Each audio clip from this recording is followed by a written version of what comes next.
In today's video, we're going to talk about the software that I use to do my live streaming, and it's called Wirecast 13. Coming up.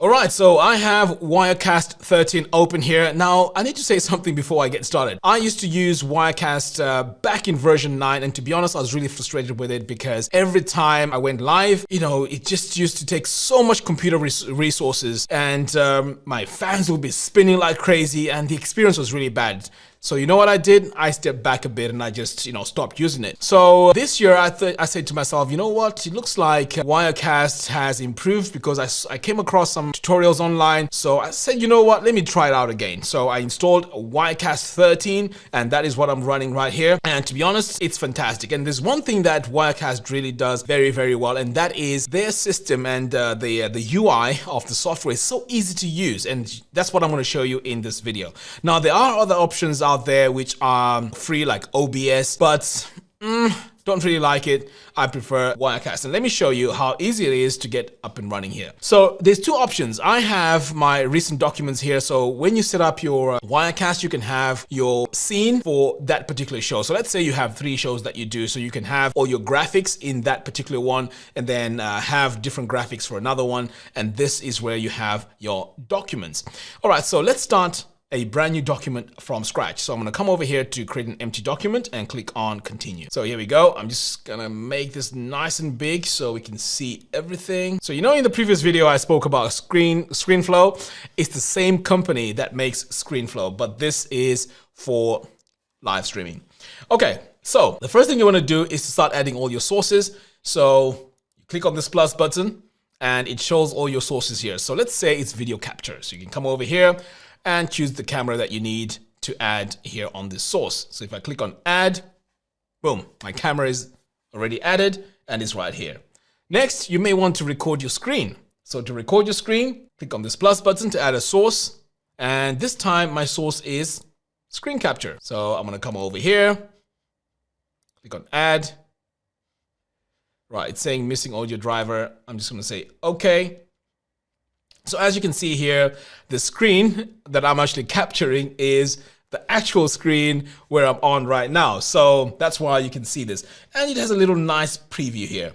So the next thing you want to do, and by the way, this is just getting up and running really, really fast. So the next thing you want to do is to add your audio sources. So the easiest way to do it is to just click on this gear icon, and you can now go into change audio. And then now I can choose my audio, and this is coming from my mixer. Do the same over here, change audio, and you're done. So pretty much now you can see my audio meters here. And you may be asking, so how do I switch between the scenes? Well, you just click on it, and there you go. That's your scene, and that's how you switch between them.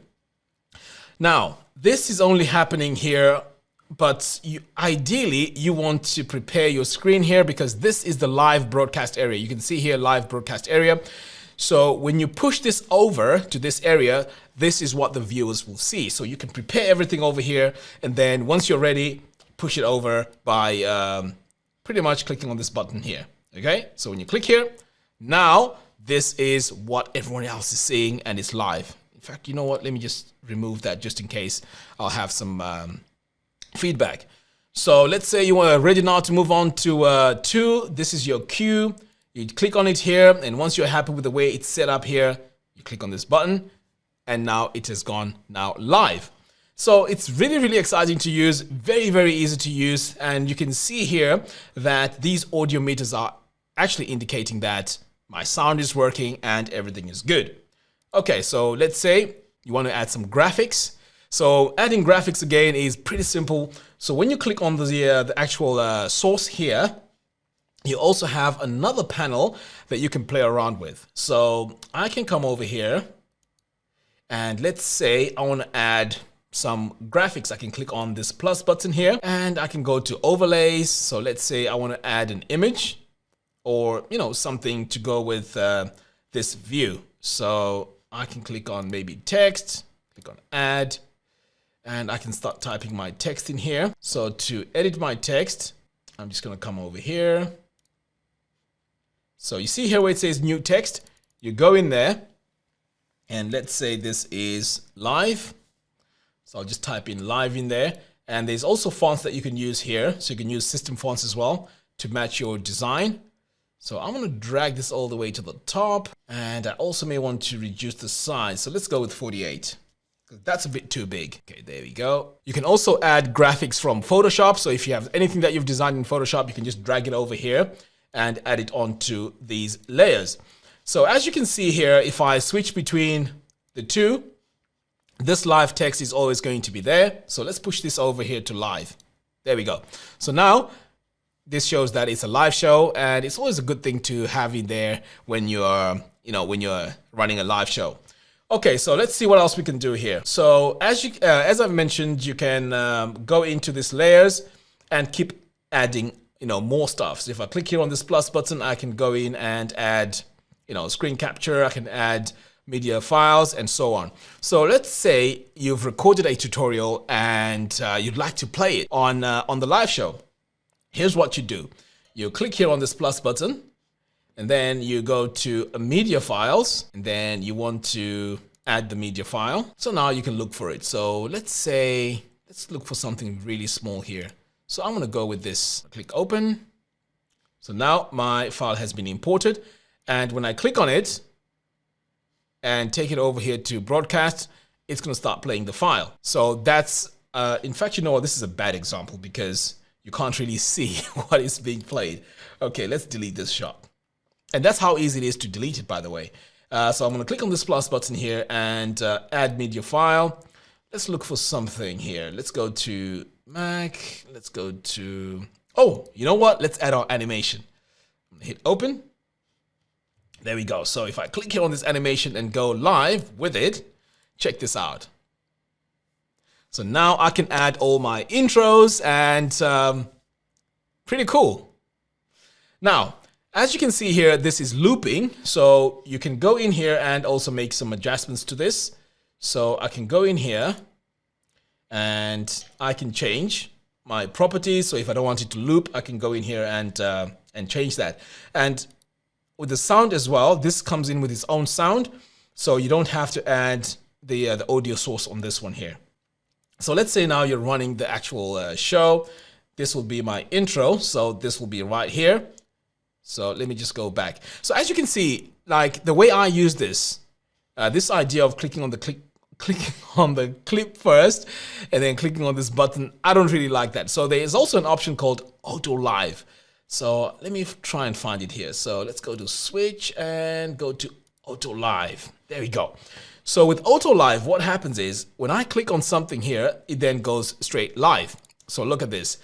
As I'm clicking here, in fact, you know what? Let me switch over here to the live view because there's different views here. So this is the two views that shows you what is before it goes live and then the one that goes live.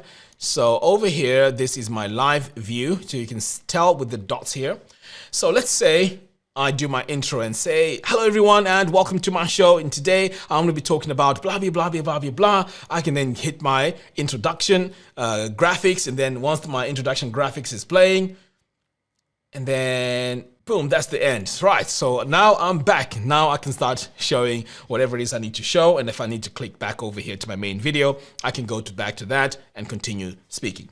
Now, it's also quite easy to add even more things here. So I can have, let's say, picture in picture, and this can be done by adding, new scenes and then customizing it over here. Now, you may be asking, how do I then go live? Well, the answer to that is, to go live, you want to come over here to output settings, and there's quite a few options here. I use a service called Restream. It allows me to broadcast live both to Facebook and YouTube. But in this case, I'm just going to show you, all the options that we have. So you can see YouTube is here. And when you click on more, it shows you all these other destinations that you can use to live stream. So let's say I hit OK. This now gives me all the other options. So let's say you want to stream in HD. So I'm going to go with 1080p. And then over here, this is where I need to authenticate and add all my details for my live stream. Now I can also add more sources here. So look, it says not configured. So I can just call this YouTube, add another one. So this one here could be Facebook. So let's look for Facebook. Where is Facebook? And we also have Twitch, by the way. Oh, here we go. Facebook Live. If I hit OK, I can add all my settings for Facebook Live as well. So once all that is ready, you can just hit live and then you start broadcasting. And there's also an option to record this. So if I come over here to output settings, I can record this to disk. So we have two options. We have .mov. Now this is ProRes, and we also have your normal, MP4 file, and this will record it to disk. Now, to be honest, I'm playing around with this idea because I want to see how it would work, because I could actually record as if I'm going live here on my show and do it that way with my introductions and all that good stuff, because doing it like in my editing software is a bit of a pain. So you can see now how I would prefer to use Wirecast. I can actually record my tutorials where I can add all the graphics that I need on my timeline and then just save it and then edit that file. So that's something I'm going to be playing around with. So we're going to see very soon how far that takes me. All right, so this is how easy it is to get started with Wirecast 13. I'm going to be doing even more tutorials. So this was just a quick overview on how you can use Wirecast 13. Let me know what you think in the comments box below. Thank you very much for watching. See you again in the next video.